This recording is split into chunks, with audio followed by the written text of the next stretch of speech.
If you think running a successful salon is just about the services you offer, you are already behind, my darlings. Today we're talking to Braden Weinstock, who's part owner of EFoxx Hair in California, lifting the lid on how systems, strategy, and AI are reshaping what it means to be a smart salon owner. Let's get him on the show, shall we? All on Build Your Salon. Hey Braden, how are you? Doing great. Good to see you, Phil. Thanks for having me. Good to get you on here after a fashion. We had a little bit of chaos, listeners, a bit of chaos over timings, but we're all in the same room now, and that's the main thing. So, why don't you introduce yourself to my wonderful Build Your Salon podcast listeners and let them know who you are and where you're from? Yes, thanks, Phil. Well, my name is Braden Weinstock. I'm co-founder, co-owner of EFoxx Hair, a top 1% salon in Los Angeles. It's been open for 15 years, but I've also had a parallel career in business and finance. I worked at the world's biggest hedge fund for Ray Dalio, and I helped build $1 billion startup. And everything I've done in my career has brought me today to starting Pretty Data, an AI business partner for salons, something that does what our booking systems don't do, but everything that I've done to help make my business partner, the creative, successful. Okay, so let's unpack that a little bit and get it into a bit of a timeline because there's a lot of stuff there. So what came first? Where were you first? Were you hedge fund, scary finance person first, or were you salon business owner? Where are we? No. First, I was just a dude snowboarding with my friend. I grew up in LA, and we've been friends since 17 years old. He used to do my hair, and ultimately, I graduated college and did some management consulting, which was pretty boring. You make PowerPoints, and I was like, how do I actually do something that has purpose? And something that had purpose for me was going into the salon every day and seeing him do his craft and watching people walk out with a smile on their face and the joy that comes from that. And he wanted to start a small business to be able to ultimately run a salon the way he thought it should be run, but also to build a life for himself and his young family. And he really needed a business partner to help him with all of the stuff that was, not behind the chair, but really behind the back office. And that was me. And I just wanted to help him be successful. And I loved it so much. After the first year, I went back to business school. I ended up getting recruited into the hedge fund and then doing all the other startup stuff. But I never stopped working in the salon. I mean, I'm constantly involved in that. And ultimately, COVID changed my perspective on the industry. And what I decided was I wanted to take those business skills I'd been building in corporate America and really bring them to the table to the salon industry in order for salon owners and stylists to be able to earn a living wage and have sustainable profits. So EFoxx now has been open how long?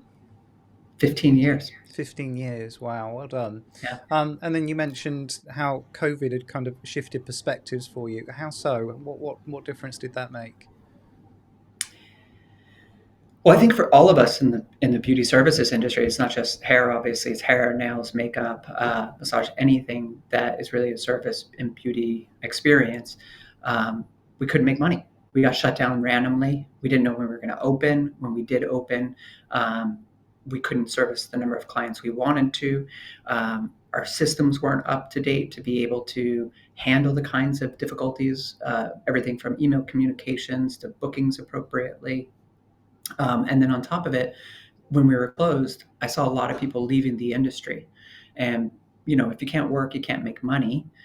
We had some people who didn't want to go into people's homes because they were scared or they had like a kid or a grandparent at home and they didn't want to put them at risk. And so they started shifting careers. And that made it really difficult for salons when they did reopen to hire.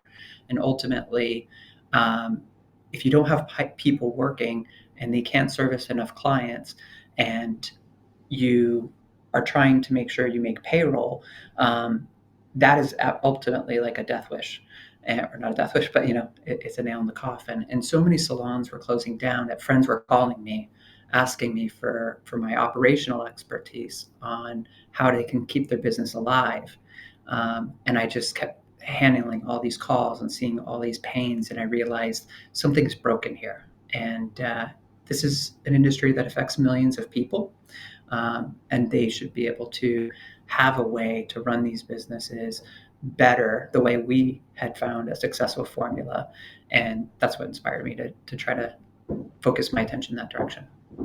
So the things that you're talking about operationally, then, did you have those things in place in EFoxx before COVID came along, or was that kind of a hard lesson for you guys too? It's a little bit of both. I mean, there was really, I don't know about other people's experience, but there was nothing like we'd ever experienced with COVID, right? But we had already had successful operational processes and tools and practices in place that allowed us to be able to make it through COVID. So, for example, we always keep a cash cushion. We do a monthly P&L review. We have benchmarks on what our P&L should look like so that we know what is good and what is not, our occupation or utilization. We have pricing models that we use to be able to make sure that we're always profitable in every service that we provide. We had good communication tools set up, and we had um, these kinds of capabilities.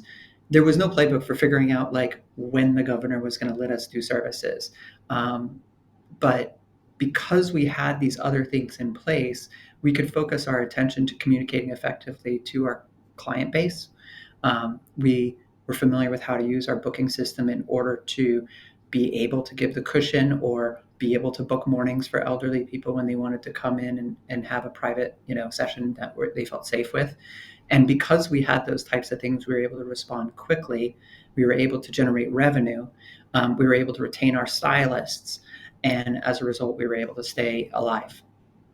So the kind of systems and processes you're talking about there, I'm very lucky in that I get to see inside lots and lots of businesses, all different sizes and shapes and different parts of this amazing industry. And what you're describing isn't common at any level. It isn't common certainly in solo businesses, not in small team stuff, but even in big multiples, you're talking about things that just aren't in place. So Yeah. was that driven by, did you identify that as a need pre-COVID? I'm talking. So did you identify that as a need in the business? Is that what was holding the business back? Or is it just that you're an operations geek and love that kind of thing and wanted to bring that to the business? Yeah.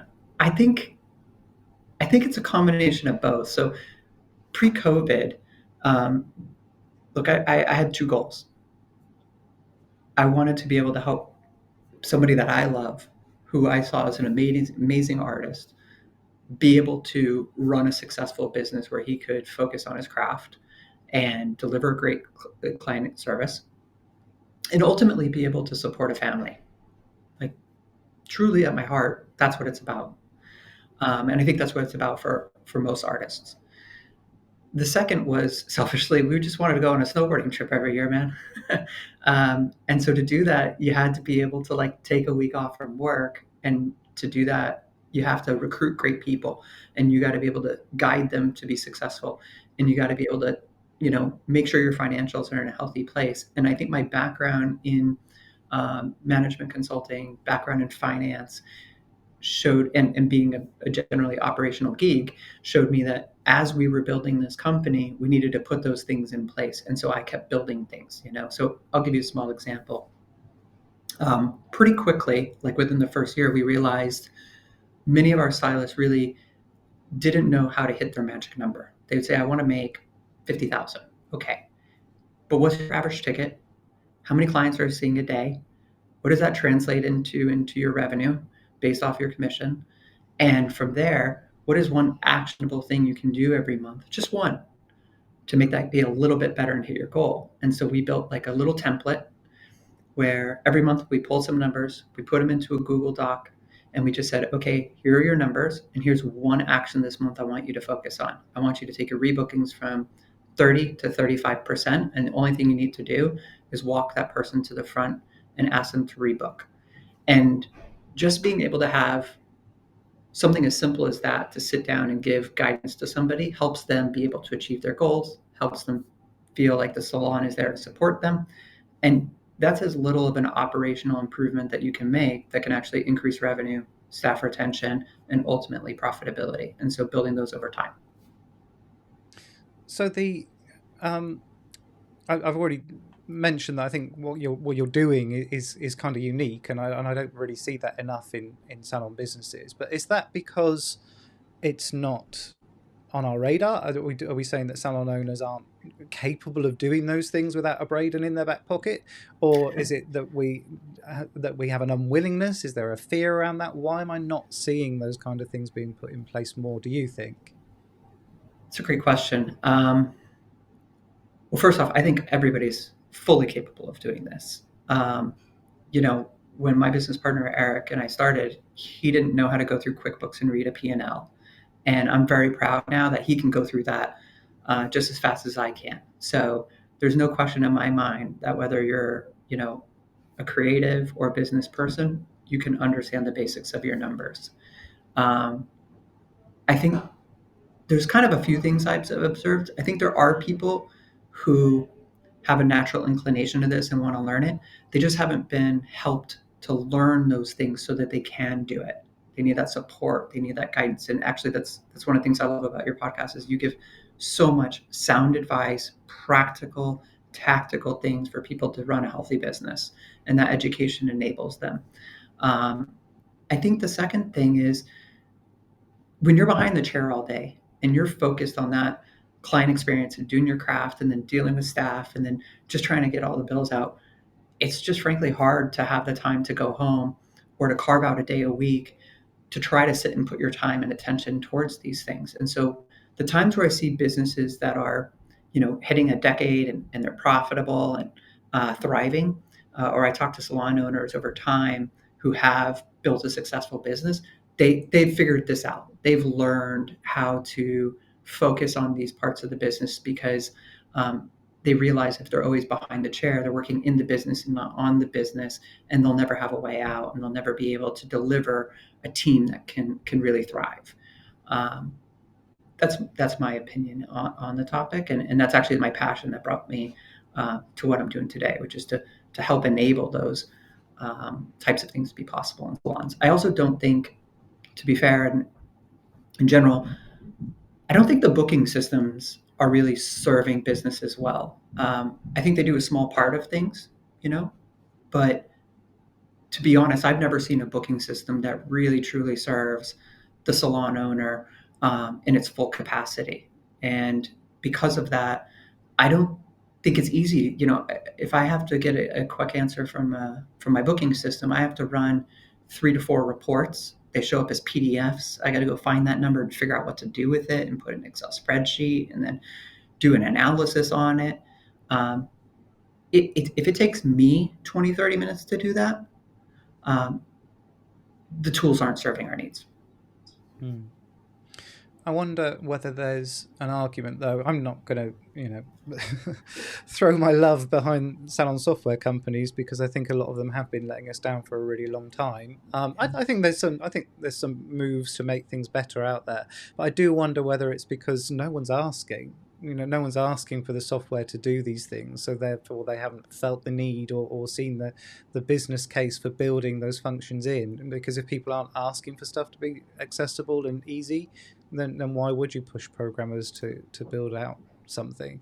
It's almost like we need to be asking the questions, and it's certainly something. For example, with salon memberships, the first part of my training is always start nagging your software company, because the more people that ask, the more likely it is to be built in as a future feature. But if we don't ask the questions, they don't know there's a need there. So I wonder whether there is something around them just responding to what we're asking for.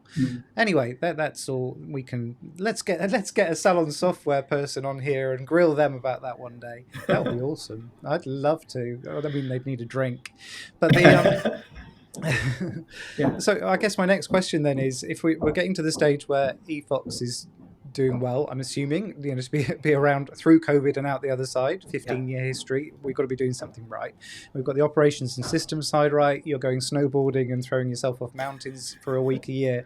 So at what stage then do you decide then, okay, that's not going to be enough for me? It's now going to be, I want to help other salon businesses? Or was that always part of the plan that you would start to extrapolate that and turn that into a business of its own? Where's the decision making there? It was COVID. It was when so I have a friend excuse me, I've noticed since she was an apprentice in Los Angeles, and she, rose up the ranks.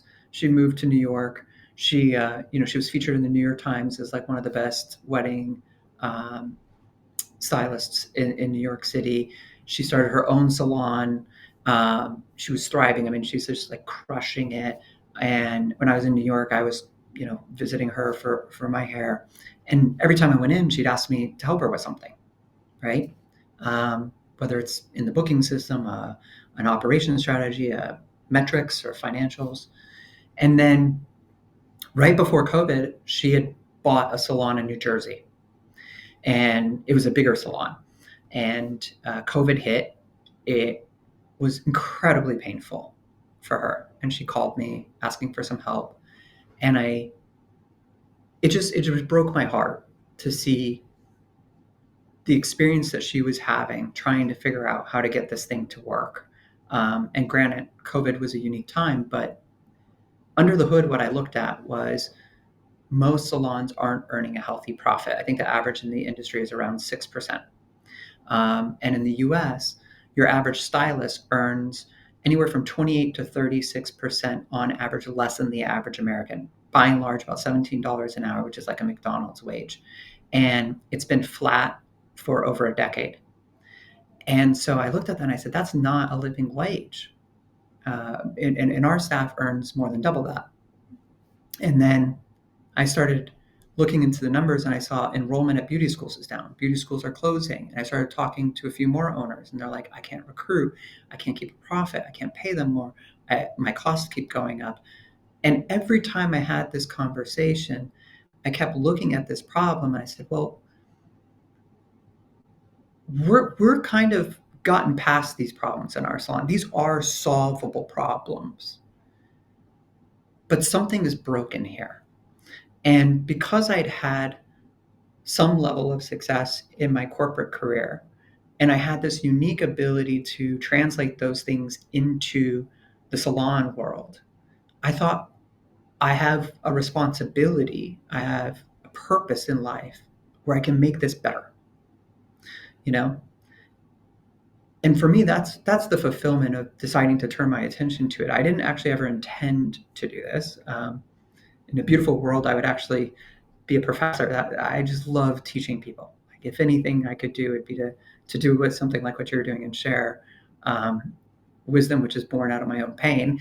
But I saw the pain of really good, hardworking people really just not getting their fair share, and I thought we can do something about that.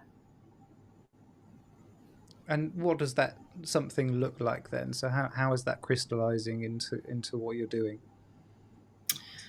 Yeah, that's a great question. So to be honest, for about the first year, I just started going out and talking to salons, trying to ask them about their problems, their struggles, and I really started three main things the businesses need: keep staff and grow profits. And what I ultimately saw is that the things that I did as that operational and finance business partner behind the creative um, are the things that make the difference. And so essentially, I think every salon owner needs that business partner. And at the same time, I started to see changes with um, AI. And every salon owner I talked to kept telling me their booking system wasn't solving all of their problems. They were jumping between different tools. They were trying to figure out these different things. And I realized that there's another opportunity for us to build essentially a digital Braden, an AI business partner that can write your emails, run your sequence, target your customers, run your ads, do the analytical reports, but also bring in competitive intelligence so you can see what your competitors are doing, what their prices are, to be able to identify potential people to hire across either the beauty schools or across different markets when people are like moving to a new city and try to find a foothold. And all of those operational pieces can actually give leverage to an owner, so that when they're sitting down and trying to write an email, they should really just be talking to their phone. AI should write it, set up the email sequence to go in the next few days, and send it. or if you're trying to do prices, you should be able to ask what your competitors' prices are, ask what your profit number should be, and then reach into your accounting system, get that data, and then show you a new price list and estimate how much more revenue you would make. And all of these things we've been able to do because there's a brain in the background. You know, Eric just sends me an email or text message and he goes, "Hey, Braden, can you write this marketing email? Can you set this up and do this?" And in the background, he goes back to the chair or goes back to the team and he goes back to a training and he teaches a class every Wednesday. But I do it.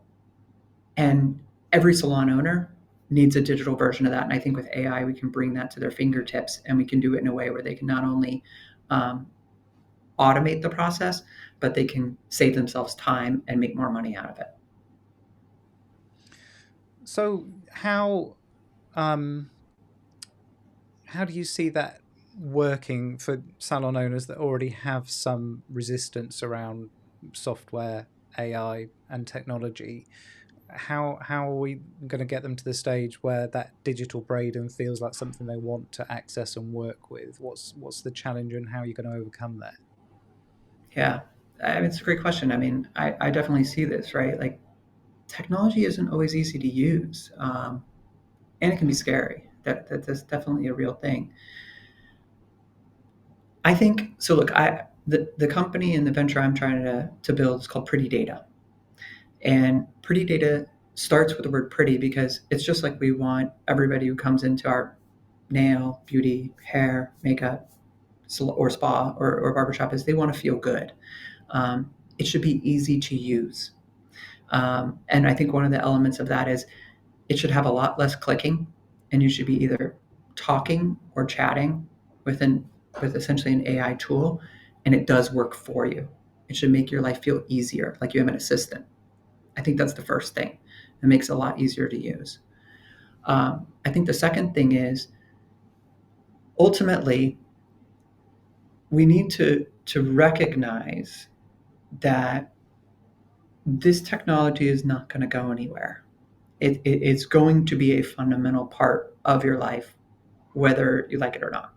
And if you don't use it, just like if you went from, riding a horse to getting a car, you will go slower than other people and your business will suffer, right?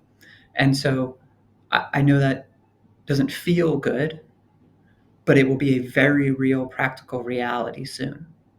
And so if we can make it easy for you to use something, and then when you use it, you see that it immediately saves you time or makes you more money, I think it helps to open up the opportunity for people to say, how can I use this? And the easiest thing is to hear that other people have used it too, and it works.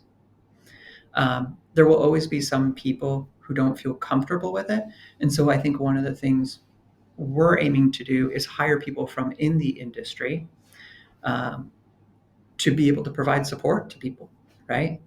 I mean, if you get on the phone or you're chatting online, how many of you have been chatting with your booking system, talking to somebody in a foreign country, didn't understand what it's like to have to go order color or get extensions or right now the big worry about tariffs with extensions and not understanding the terminology. I think one of the ways you solve that is by having customer support that has been there too. And so those are the things I think we need to be able to do to make the industry both educated, capable, and easy to utilize these tools. I think you've hit on a few really important points there. I think this is going to sound like some tough love now, my darlings, and I do apologize. But I think ultimately, when we see big advances in innovation and technology, what we also see is an acceleration of processes that are already happening. And I know we've spoken about this separately, but there are, in most markets, too many salon businesses out there. There just are, and that's making it really hard for everyone to make a really good living. And I think what we're in the middle of is a period of adjustment where some of those salon businesses aren't going to make it. And I wish it was easy as saying those who have the highest standards of service and who do the best haircuts and the best beauty treatments are the ones that are going to make it. But we all know the industry doesn't work that way, and the stylists that get busy aren't always the best at haircuts, but they're the ones that we enjoy the visit with the most. Or dare I say it, and I've employed teams, and it shouldn't be this way, but if you've got a male stylist, generally they get busier quicker than a female stylist, even though she does a better job. And it shouldn't be that way, but it is. And I kind of fear that the getting to grips with technology, and particularly AI, that's going to be one of the things that separates out those that make it and those that don't. And so my call to arms, my dears, is that this is part of your job now, is to get to grips with this stuff. But in the meantime, of course, we've got to fill in the gaps a bit, which is certainly where I see part of my job.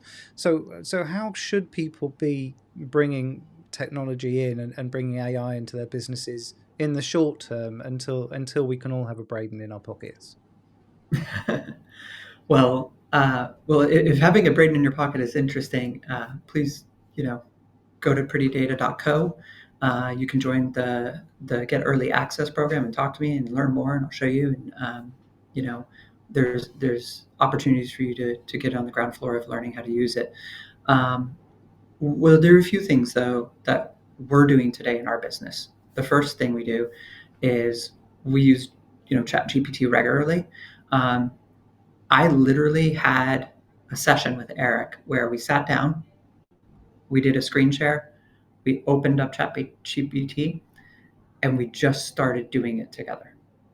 And I said, type stuff in, talk to it, ask it questions. And then as it started to respond to him, he'd be like, well, what is this? And how do you do this? And how do I solve this? And so I think just starting to play around and learn about it. Then we said, okay, we need to write an email about a pricing update, right? So I'm big on price updates. I think at a fundamental level, there's really only two ways to make more money: cut more hair or raise prices. And if you cut more hair without raising prices, you're losing money to inflation. So you're just working more and making less, right? Your costs go up every year about 3 to 4%. So every year you're just losing money if you don't raise prices. If you had a $50 haircut 5 years ago, just think about it. Would $50 pay your rent today? No, your rent's probably $70. So you need to charge more money or you're making less. So we update prices at least every year. And I love your philosophy about like targeted changes or little changes throughout the year. So we sent a little email. And so this time we just said, okay, go to ChatGPT and tell it you want to write an email and give it an idea of like what kind of tone. Hey, I want to write a fun, light and polite email to let clients know there's going to be a quick price adjustment. Great. Boom, pop that into your tool and send it out, The second thing is if you're on Instagram and you're trying to come up with stuff, one of the things is I ask ChatGPT for ideas, and then it gives me a little quote, or it'll say, here's an idea for an image. It doesn't have to produce the final result. What it does is it helps me start the idea of what am I going to do today. I don't know about you, but I've seen so many people just like another picture of nails or another picture of a hair. Okay, that's fine, because there's something going out, and that might be better than nothing. But what is that really compelling somebody to do, right? What value are they getting? What message are they learning? Not much. So ChatGPT can be helpful with those ideas. Then I go to Canva, and Canva's got some nice AI tools that help me just create that thing, right? And again, it's not that it's going to give you the finished product right away. It's that it skips the process of me sitting there and trying to figure out what can I do, right? And then the other area that I think it's helpful is in data analysis. So if you're like me and you find going to QuickBooks or Xero or going to your booking system and getting all the numbers really confusing and trying to figure out what to do. I personally am like pretty dangerous with a spreadsheet, so I always put it into a spreadsheet. But then I have to do a whole analysis, and that takes a lot of time. What you can also do is grab a little bit of that data You can throw it into like a chat GPT and you can say, answer this question. And it can actually do some of that data organization or data analysis. So I might say, okay, well, what happens if all my prices are 10% more? Okay. Now, if I have some data and a quick analysis in a tool, I don't have to spend all the time figuring out how to use Excel to do that. I don't have to go look up inflation rates. I don't have to do a whole set of projections. It can give me a ballpark direction. And the goal there is that these little playing around exercises of AI tools take you from having to do a 1 hour task that's big and scary to being able to get it done in 10 minutes and be 75% of the way to, I think I have an idea of what's going on or what I'm going to do. Whether it's write the email, get a post, or do the financial analysis to make sure I'm profitable. Mm. I think there's some brilliant use cases in there, and yeah, I wholeheartedly agree with everything you're saying, and some of those use cases are just a joy. I think my kind of message to people around these things is you're not going to break anything by playing with ChatGPT. Nothing. You're not going to No. break the internet. You know, nothing's going to shift in your business because you're having a conversation with a server somewhere. It's just, you know, have some fun with it, relax into it, and the more context you can give it, the better. And I'm a big fan, and what I'm experimenting with in my own business at the moment is giving it the big picture of what it is we're trying to achieve this quarter or this year, so that it can see how these things are kind of feeding in, and it's got some decent ideas to thrash out there. Um, Can I throw an idea? Can I throw an idea on that? yeah, of course. So two things. One is I tell Eric. So Eric went. It's just small story. Eric, he had 3 kids under the age of 5. He was under the age of 40, and he fell down at the salon one day, and we learned he had a grade 3 brain tumor. And he went through chemo and radiation. He had brain surgery, and he couldn't work for a year.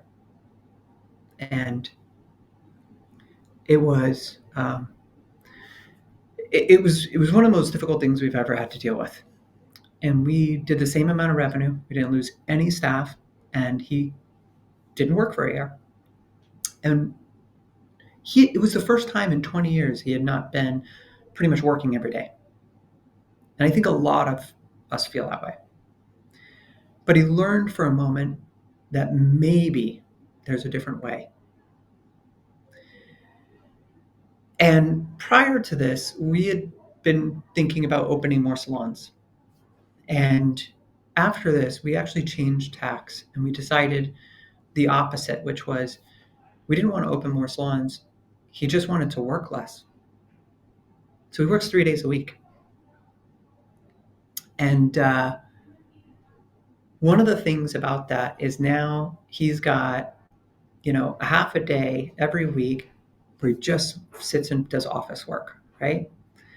And I've asked him to dedicate just 30 minutes to using ChatGPT once a week for something, just to practice. If you make it, and I always ask him to do it in the morning before he does all the other stuff. So he has like a little bit of play time. And these are little tactical things that you think might not matter, but they actually have a big impact. If you dedicate just 30 minutes a week on one day, I'm just going to play with this, it will have a tremendous effect on your ability to utilize these tools. And what's really cool about that is you can create like projects in GPT. So we have a project that's just like EFoxx Finance. And so you can drop files and then you can have different chats it asks and you can store those. So it's compounding over time. We have one that's EFoxx Instagram, EFoxx Marketing, and create those little projects that have a history of information. So you can go back to it and keep learning, keep playing with it. And I think that's one suggestion I would share with everybody to be able to play with these kinds of topics and get involved with it. Yeah, for sure. And yeah, I love a GPT project. It keeps everything organized for me. It was a joy when that was released as a feature. Yeah. I must admit though, I've been really enjoying some of the image stuff that's coming out of GPT now. now that we've Yeah. got Sora to play with, I have to say I've nearly everything you see on my socials now has been created in Sora. Um, just the quality of the output now, and literally Canva now is just text overlays. That's all I do with it. Everything else is in there. The other thing I would say when you're talking about playing with data on the simple level, and we gave this as an example in last week's episode, the stuff that's built into Google Sheets now on Gemini is really helpful. Mhm. So I did a quick walkthrough in last week's episode, and I'll try and remember to put the link in the description. We were just using it for stock control because stock control is something that most salon software does really, really badly. Yeah. And then just ask Gemini. It's like, show me the stock, show me the stuff that I need to order to get everything up to minimum stock levels, and can you draft me the email that I need to send to my supplier? And we can do all of that inside Sheets now. So it's not, there's a world of AI out there just waiting to be played with, but play and have that playful approach with it, because like I said, Yeah. nothing's going to break. Yeah. So what's next for you then? So we've got Pretty Data, which do we have a date when we're going to be getting that in people's hands, when we're going to be making some money off that for you? And what does that timescale look like? Yeah. So right now, Pretty Data is in a private release. We're working with a national franchise in the United States who is using it. And so, to your point earlier, look, if you're not using it, I'll tell you who is: the franchises, right? And they make up about 25 to 30% of the industry. Um, and so if they're doing it, they're going to be making more money than others, and that's going to squeeze everybody else. So you got to get involved in trying to utilize these tools. So we're working with them in a private way. We have a few private salons who are using it as well. We have them as early testers, and they're playing around and giving us feedback with it. We'll slowly be letting a few more come on and utilize some of these tools. One of the things we have that's unique is we have the largest pricing database in the world. So we have more than 250,000 salons. I can literally find your neighbor and tell you what their prices are instantly and up to date, and send you price alerts. And we're doing, financial analysis to be able to guide you and write emails or generate a website for you that's like mobile friendly, standard, easy to use, no more messing around with Wix. Really, just something simple and that works. And so I would just encourage people to go to our website. You can message me. I'll literally jump on a call, show you stuff, or I would love to hear what people would love for this to do for them. It works with your booking system. So it doesn't matter what booking system you use. We have the ability to connect to them, and they can just join the early access program and chat with me about it. One of the benefits is obviously if you're early access, you'll end up getting a discount, but you get the opportunity to tell us what you want. So right now, my intention is fully focused on that, and then just making sure that EFoxx is healthy and happy. I have a philosophy that really a salon is a platform to support artists, right? And like I said, that spans whether or not you're doing aesthetics, or whether you're doing nails, or whether you're doing hair. You want to do your craft, deliver a great client experience, and you want to be able to make a profit doing it. And if you can make sure those three things are happening, you're successful. And so our job is to make sure, as salon owners, that our platform is enabling our team to do that. And so I focus on that, and then I focus on this. And that's pretty much what I spend my time doing these days. And then once in a while, I'm lucky enough to get out to dinner with my wife. Fantastic. Do you see, just as a kind of aside, while you were talking there about the salon owner, do you see a role for some of these tools and for AI in the hands of team members too, or is it purely the business owner's role?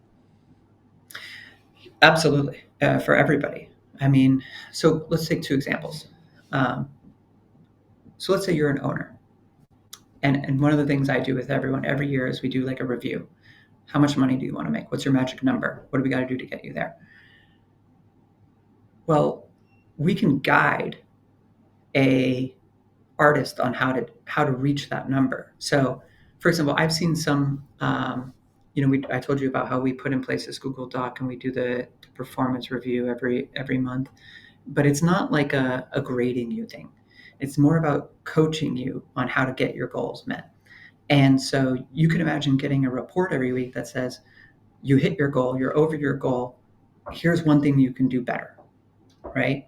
And you can imagine them being able to go in and set their own targets and play around with those numbers and see what it would take for them to get there. And making that just a simple and easy conversation. What do I have to do if I want to make $100,000, right? Or, hey, I'm at level 3. I want to get to level 4. And you have those, standards inside the system. So we can actually say, here's what you need to do over the next 3 months to get there. So you can actually help enable staff. The other is on content creation. Look, some people love it. Most of us, I notice, don't love it, to be honest. You deliver a great client experience, and then you have to say, okay, cool. Now, can you just stand over here and I want to take a picture of you and do all this stuff, right? But there's more ways that AI can say, have you thought about doing this? Or what do you want your brand to be? Or like, how could you put a message out there? And I think AI can, in the pocket of the stylist, help them figure out how they want to shape their career and their brand.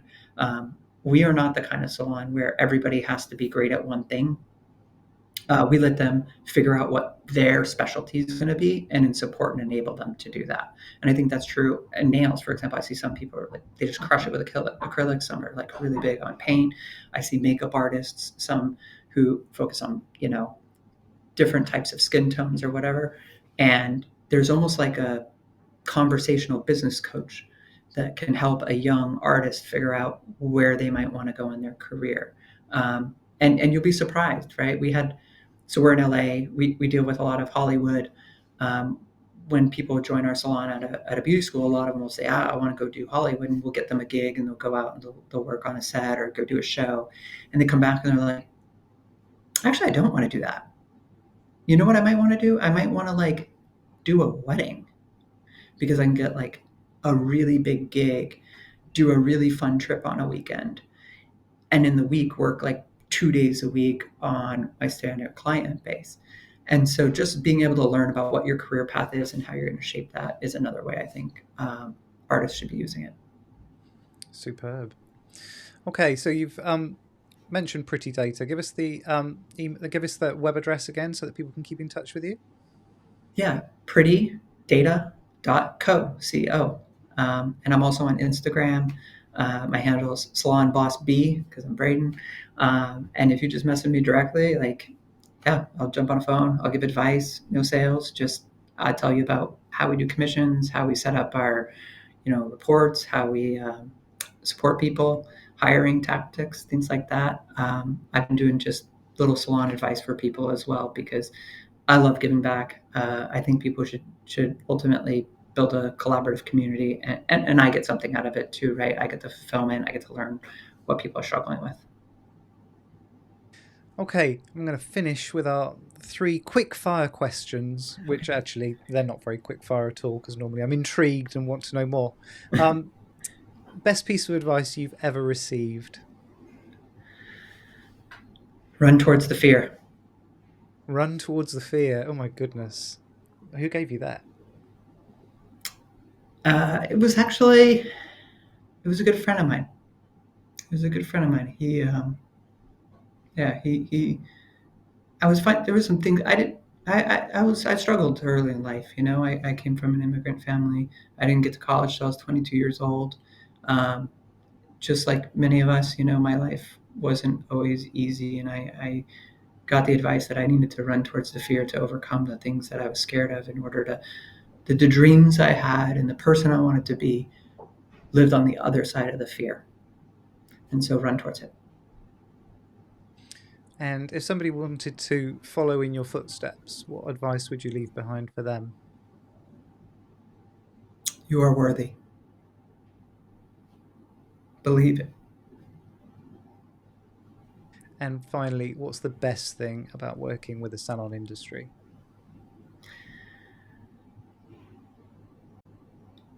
It never ceases to amaze me, the just imagination of what beautiful craft somebody can make. To watch somebody, whether it's hair or nails or a spa experience, and then someone leaves and that client is transformed. You just literally see it in their face, or they're floating when they walk out. I think that feeling that you can give another person is just so profound and rewarding. Um, I mean, what a gift to have the ability to give that to somebody else. Oh, you're so right. It's an amazing industry in that way. But also that's where the frustration for me comes from. It's that inspiration and creativity. I'm like, just take 1% of that and put it into your marketing. We'd be really flying somewhere. We can be so amazing and so impressive and so creative over here. Let's just take a little bit of that over there as well. And then we wouldn't. Well, I guess that's a better answer to your question number two, is like, if you wanted to follow more in my footsteps, or you wanted to me, I think the thing that I do different, or the thing that I do well, is I'm just always learning. I'm just always trying. I'm just willing to always put the time in. My mom told me when I was a kid, it took Edison 42 tries to make the light bulb. That means he failed 41 times. But he didn't view failure as a negative thing. He said, no, I just learned 41 ways not to make the light bulb. And if I didn't do those 41, I never would have gotten to 42. It's about disconnecting the meaning around that whole failure word, I guess. It's actually why I really, some of the stuff that I do in my free time, I'm actually choosing stuff that I'm deliberately really suck at, because I think it's that kind of humility that comes from just being really bad at something, like gardening, for goodness sake. So much stuff dies, so much stuff dies. Yeah. But there's always next season, there's always next year, and if you can have that slightly lighter approach to failure, I think, and bring that into the business too. And like I said, the world's not going to spin out of orbit because your Instagram post sucks. I mean, just try it, play with it, have fun with it. I think of it like a color project. If you get so Eric, when I was like 18, Eric turned my hair orange. Nice. Right before, like, not on purpose. Oh, okay. And next day he's just like, okay, I'll just dye it again and we'll fix it. Look, we've all mixed the color wrong and it came out. You just fixed it. How do you know not to do that the next time? Because you got it wrong once. It's okay. No, like you said, no blood, no tears. We'll be fine. No blood, no vomit. My parenting skills coming out there. Yeah. Wonderful. It's been amazing talking to you today, Braden. I'm so pleased that we could get you onto the podcast, and I'm sure we're going to be inviting you back again in the future. Thank you. And I have so much appreciation and respect for what you're doing. I mean, the insights, the advice, it is so spot on. I've benefited and implemented many of your things in my salon as well. So thank you so much. So there we have it. My conversation with Braden. What an inspiration, and such a wonderful guy to talk to about just how some of the stuff that we really need to get to grips with is absolutely within our grasp. And I can't wait to hear how you're implementing AI and tech in the future in your business. Please reach out and let me know what I've missed today, and maybe you've got some questions that you'd like to ask Braden. I'm sure we're going to be getting him back on the show again. My email address scrolling at the bottom of the screen right now, phil@buildyoursalon.com. I love hearing from my salon owner friends. Also reach out if you would like to be a guest on a future episode of the Build Your Salon podcast. It would be wonderful to be sharing your success story with my amazing audience too. Just 7 short days until I'm coming in your ears again. And until then, take care.